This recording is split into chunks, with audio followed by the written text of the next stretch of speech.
안녕하십니까. 예장통합정체성과 교회 수호연대, 약칭 예정연이라고 하죠. 그리고 한국교회와 예장통합교단 바로 세우기 연대 대표 회장을 맡고 있는 최경국 목사입니다.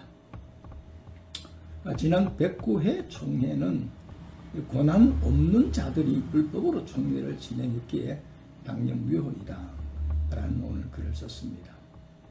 왜냐하면은 당시 김희식 총회장은 당연히 자신이 진행해야 할 고유 업무를 자기가 아닌 타의에 의해서 위력적인 강압으로 유행할 수밖에 없었기에 당연히 무효이다 라고 저는 주장합니다. 예를 들면 강도가 총칼 들고 돈을 달라는데 안 줄 자가 있느냐? 그래서 이건 무효이다 하는 말씀을 제가 드리는 것입니다. 그리고 그 무효가 되는 그 중요한 이유를 제가 말씀을 좀 드리겠습니다. 109회 총회는 총회장을 위력에 의해 강압으로 이제 총회 사회석에서 그 총회장이 고유 업무를 수행해야 되는데 못하도록 방해했다 이거죠. 그래서 부득불 이제 그 사회석에서 물러났는데요. 구체적으로 제가 한번 좀 살펴보겠습니다.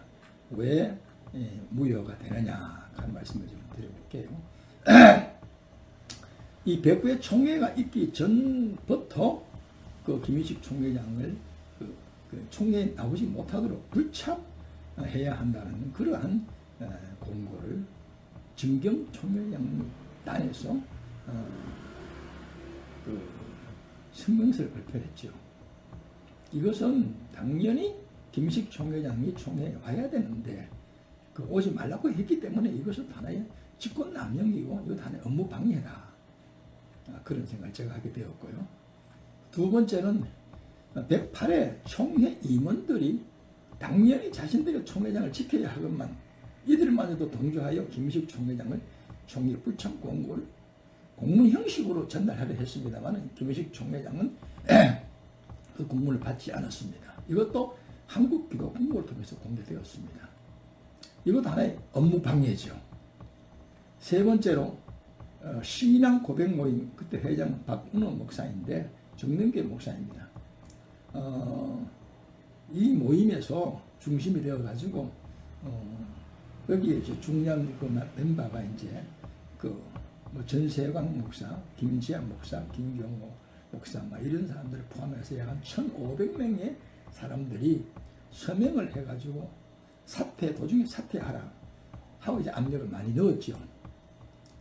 그래서 총회가 하기 전부터 업무 방해를 한 것이죠, 사실은. 그럼 네 번째는 총회 당일날 그 방배상 위로 올라와서 그 방해한 그 5명이 있었죠. 6명이 되겠네요. 그 양 목사, 또 다른 서울의 양 목사, 또 포항에 있는 그 이상 목사, 김경 목사, 전세 목사, 김지 목사 등과 같이 총대석에서 또 그들이 올라와서 이제 방해를 했고요. 그 다음에 총대석에서 서울 노회와 그 다음에 서울 강남 노회, 서울 강남의 노회장 임현철 장로죠. 소망교회 장로입니다. 그들이 자리에서 일어서서 내려와라고 동시에 외쳤습니다. 자, 이것은 중요한 업무 방해죠. 그 다음에 이제 5번째로 전국 노회장 협의회에서 여기 이제 양섭 심영섭이죠. 심영섭 목사 회장인데 109회 총회에 김희식 총회장은 불참해야 된다 하고 사실 성명을 내고 또 자신들이 그 지침을 전국 노회에다가 보냈습니다. 만약에 김희식 총회장이 예배에 참석하게 되면 우리 예배를 보이콧하자 이렇게 했어요. 그렇게 해서 실제로 김희식 총회장이 총회에 왔을 때에 부득이 예배는 참석 안 했지만 개회식을 하려고 할 때에 업무 방해하는 그런 현상이 일어났습니다. 자, 그래서 김희식 총회장은 자기가 아닌 타의에 의해서 사회를 보지 못하고 부득이 사실 축출된 거죠. 그래서 그 다음에 김영걸 부총회장이 개회 선언을 하지 않고 회의를 진행했습니다. 그 다음날 오전에 그 춘천에 있는 김재한 목사가 왜 개회 선언을 하지 않았는데 회의록 채택 시간에 개회 선언을 한 것으로 기록했느냐, 총회는 무효다 하고 주장했었습니다. 그걸로 봤을 때 김영걸 부총회장은 개회 선언을 하지 않는 상태로 진행한 것은 사실입니다. 자, 이래서 이번 이 총회는 무효다라는 제 주장입니다.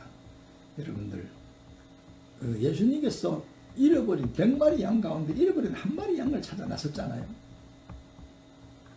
그런데 김희식 총회장이 서로 무슨 문제가 있다 하더라도 법적인 판단이 나올 때까지는 그 제재를 가할 수 없는 것입니다. 그런데 우리 총회는 법적인 아무런 판단도 없는 상태에서 당연히 총회장으로 직무를 수행해야 되는데 직무 수행을 막았어요. 그러니까 이번 총회는 권한 없는 자들에 의해서 총회가 진행되기 때문에 이건 무효다. 그래서 이 부분에 대해서 제가 행정법원에 총회 무효 소송도 제기할 생각을 가지고 있습니다. 여러분들, 왜 제가 이렇게 나섰습니까? 우리 한국교회 장자교단이, 우리 대한예수의 장로통합교단이 무법천지요, 질서 없이 법하고 관계없이 이러한 일을 저지르는 것은 막아야 됩니다. 앞으로 만약에 이걸 방치한다면은 총회가 총회장에 대해서 사회를 보는데 내려와 끌어내리고 이런 일이 생겼으면은 교회 목사님들이 설교하다가도 성도들이 마음에 안 들면 내려와라, 올라가서 끌어내릴 수가 있어요. 이건 우리가 총회가 허락한 겁니다. 그리고 정경 총회장이나 전문 총회장들이나 또는 현 총회장 김영걸 총회장도 이 부분에 대해서 해명이 없습니다. 오히려 그들을 야단치면서 자제를 공고해야 되지만 그날 봤을 때 정경 총회장은 어떤 사람도 일어서서 이런 발언한 일이 없어요. 김영걸 총회장은 개회 선언을 해야 되기 때문에 여러분들 좀 잠잠해달라 하는 말만 했지 그것이 불법이라고 말하지는 않았습니다. 만약 이것을 그냥 둔다면은 우리 총회가 앞으로 어떤 불법을 저질러도 말할 수가 없는 것이죠. 그래서 이 부분은 꼭 짚고 넘어가야 되고 이 부분 앞으로 문제를 제기해야 됩니다. 이것은 제 개인의 어떤 그 이익을 위한 것도 아니고요. 우리 교단을 위해서, 우리 교단 장래의 건전 발전을 위해서, 질서를 위해서 제가 나선 것입니다. 여러분들 이해하시고 제가 하는 일 좀 협조해 주시면 고맙겠습니다. 예장통합뉴스 대표 최경우 목사입니다. 지금까지 시청해 주셔서 감사드립니다. 고맙습니다.